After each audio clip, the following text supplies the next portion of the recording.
Et mon but, c'est de faire progresser les vignobles, les vins. On a tout le potentiel pour y arriver, et on va y arriver. C'est difficile, le métier de vigneron. C'est un métier très, très, très dur.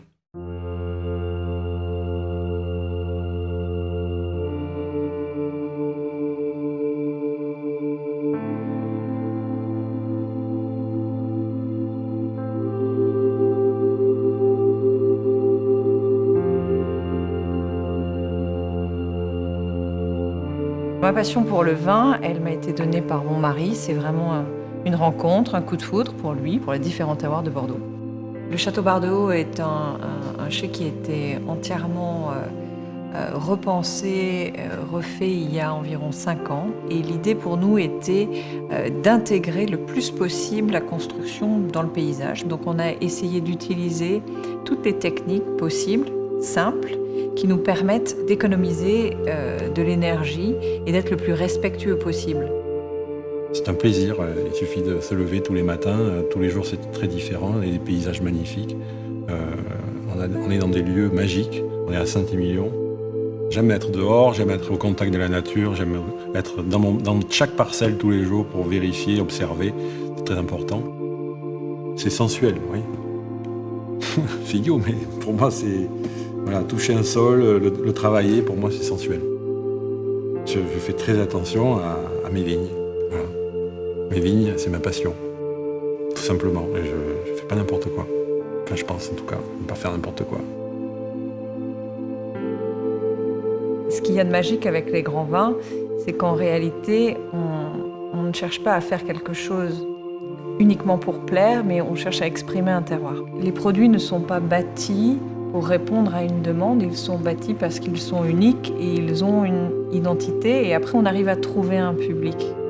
On assemble ici à Bordeaux des cépages, en l'occurrence à Clos-l'Église, Bardot et Poésie, on assemble du Merlot et du Cabernet Franc.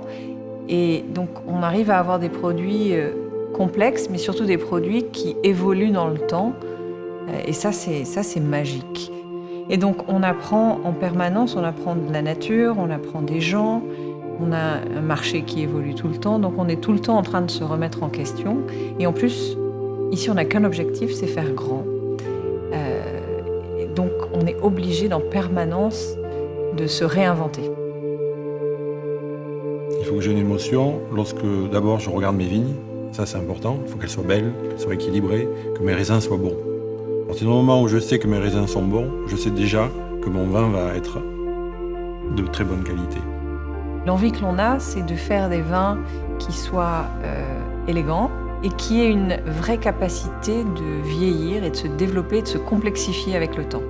Tous les jours je goûte, tous les jours, et tous les jours je dois me faire plaisir. Quand moi je prends du plaisir à faire mon vin, je sais que les gens auront du plaisir à le boire.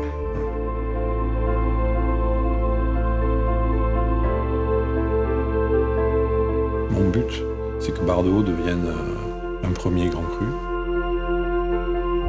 Mais on n'y arrivera que par le travail. Les efforts, pour moi, sont toujours récompensés. C'est le travail d'une vie.